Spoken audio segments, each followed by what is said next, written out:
Do you know that voice that plays an obnoxious song over and over again in loop? Do you know that voice that causes you to worry about whether or not what you're wearing looks good whenever you're in the presence of somebody else whom you consider a peer? Do you know that voice that doesn't calm down and relax unless you've drank enough liquor to inhibit it? Do you know that voice that causes you to get scared or nervous before you go into an interview? Or before you go in to take a test? Or before you have a giant game? It's possible to stop that voice, and it's not remarkably hard. The first step is to have somebody believe in you. I do know that it makes the world very difficult, but defeating it is not actually that hard. I know because I did it. I believe that most people go through life as if it's a game, making it far more difficult for themselves as if they never had the ability to do it on their own. That they needed to sit there and self-doubt and contradict their own beliefs and notions when they knew they were correct. To the point that they were wasting brain power, using brain cells, to have a conversation with themselves about whether or not the person across from the room was giving them a bad look, or whether or not the laugh that came from the other side of the room was actually based about themselves. How many people sit there and overthink the fact that they tripped on a rug, and that somebody else is now thinking something bad about them? I know because I used to do it. This voice that's worried about appearing cool causes you to appear lame. This voice that's worried about appearing smart causes you to feel stupid. This voice that's worried about succeeding causes you to feel like a failure, causes you to feel worthless. So why do you need it? The better question is, why do you still use it? It's not necessary, and it can be ended. But first you have to have somebody believe in you. Well, if my opinion is worth anything, please let me say, I have all the faith in the world that you are the superhero it has been waiting for. This notion of a superhero movie is bombarded at us over and over and over again, as if the problems of the world are not to be handled by mere simple mortal people, but by someone who shoots spiderwebs out of their hand or lasers out of their eyes. The supermen and superheroes of the world are just ordinary people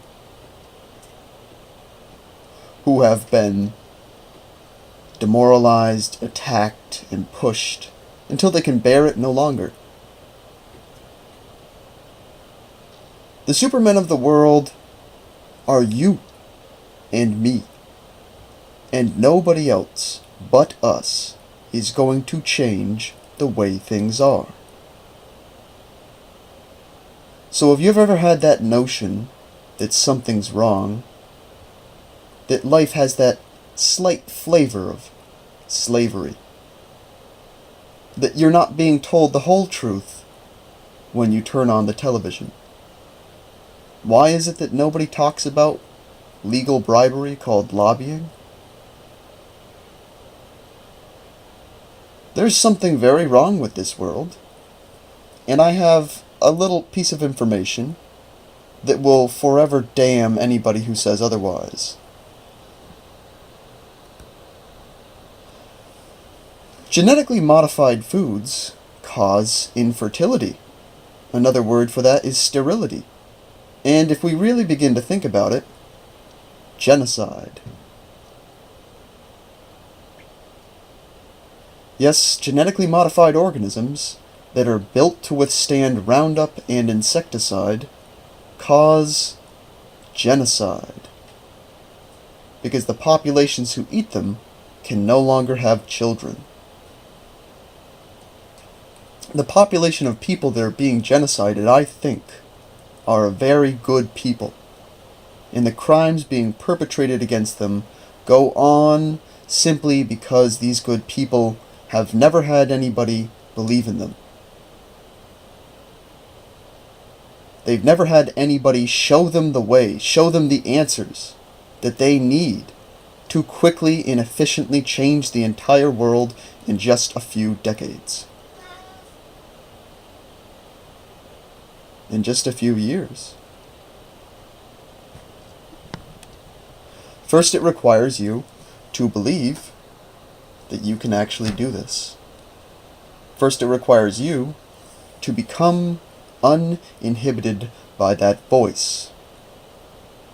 Remember that you are the superhero that the world has been waiting for. So when our president, our dear old president, signs the Monsanto Protection Act that makes it impossible to bring litigation against Monsanto, the same people who sell Roundup Ready seeds which cause sterility and genocide, you need to seriously begin rethinking what it is you know about the world. It's not a matter of preference. It's a matter of reality. It's a matter of survival. As one would say, they're stealing your money. This is not a game. This is real life. If you trust me and believe me, I will give you all the answers you need to end people like this. If you go on ignoring this, you will be genocided. And once again, the number of farmers who have had cows, chickens, pigs, goats end up either retarded or infertile 3 to 4 generations down the line numbers in the thousands.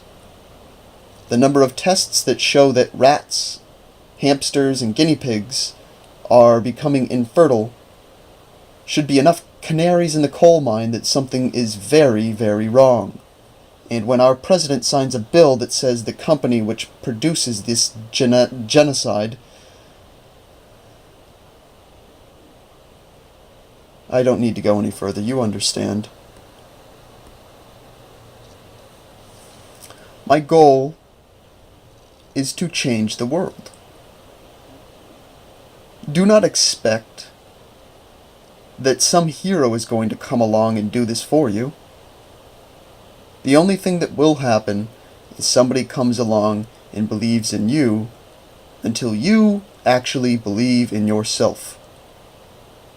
And it will never be any other way than this. So my goal is to change the world, to change how other people see it. So I don't believe I need to change these goals. I believe I need to change the action steps that I use.